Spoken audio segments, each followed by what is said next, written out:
prayer and awareness against human trafficking. And today we are reflecting as a team on the culture of silence. The culture of silence, which we have in one way or the other joined in perpetrating. And as we join in this culture, promoting this culture, we are indirectly promoting the continuation or prevalence of human trafficking in our midst. A culture of silence exists because we see evil, we see human trafficking, we see abuse, we see domestic violence, we see children maltreated, dehumanized around us, and we don't speak because we don't want to get into trouble, because it does not directly affect us, because the victim is not related to us. And whenever we participate in promoting this culture, we are conspiring with the perpetrators to promote human trafficking in our midst. And we can speak because we have been given voices. And that is a gift God has freely given to us. So today we call on everyone who has voice to speak up, break the culture of silence, break this conspiracy of silence. Because as long as we keep silent, we conspire. And as long as we conspire, people continue to stay in chains. The only way to break the chain is to break this culture of silence and speak up so that the captives may be let free.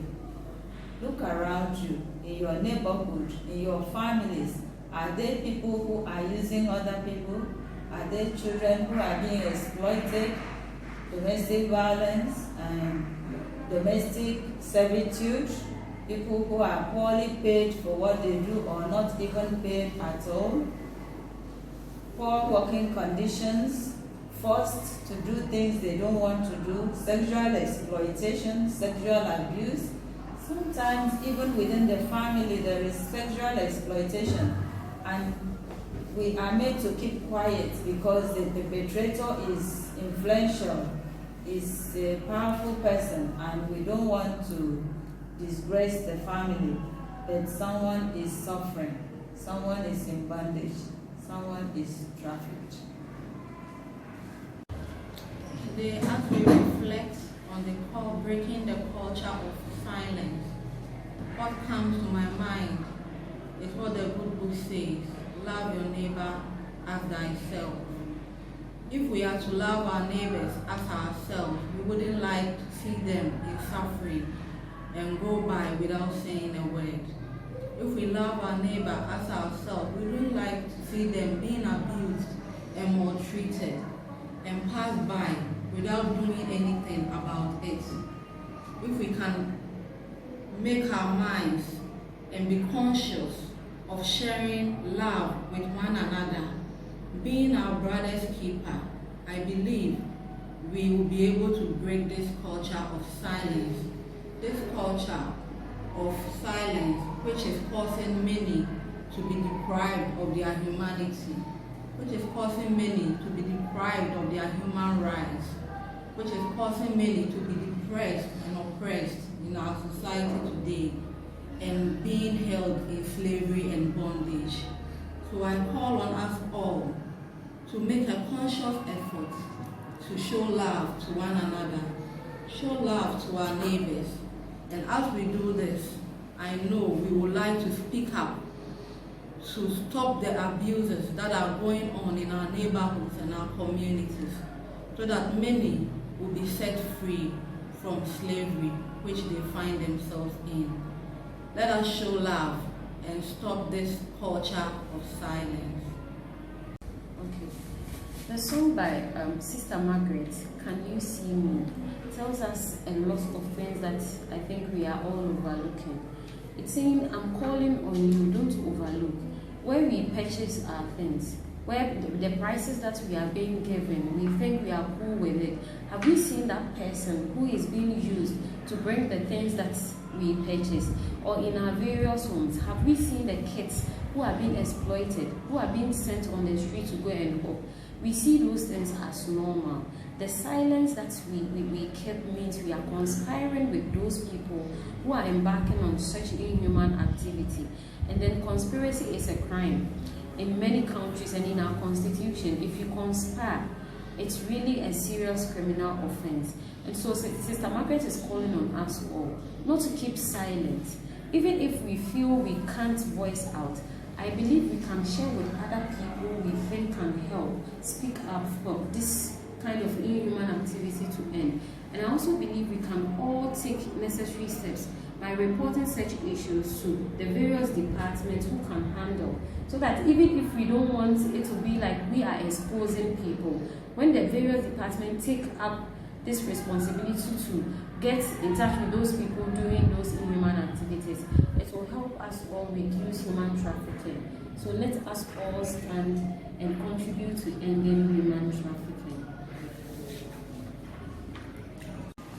Reflecting on this culture of silence, that is also the conspiracy of silence, it also dawned on me that I have an inspiration from the Gospel of Luke, which says God has sent him to proclaim liberty to those who are held captives.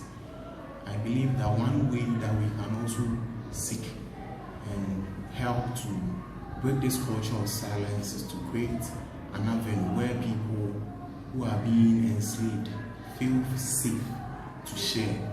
When people feel safe, they are able to share. I also believe that we should all make it a point to invite conversations, to invite people to talk out their feelings. Because when people are being, when they don't have the opportunity to express how they feel about a situation that they are going through, it makes them lose some aspects of their self-dignity, self-worth, and self-image. I believe that when we try to invite conversations, we empower people who are being oppressed. So that's how I feel. Upon reflection, what came to mind is this culture of silence is as much more poisonous and dangerous than anything that we can think of in this world, which a lot of inhumane activities going on can draw their roots from there, of which one is human trafficking. And then this culture has come to stay because the love we have for our fellow man is just fading out.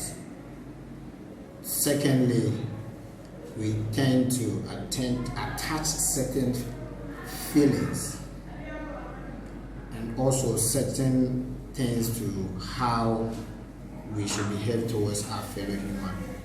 One can also be racism. This person is not from my country because I am white and this person is black. Why should I stand in for a black person? Anything that happens to the white isn't of concern to me as a black person.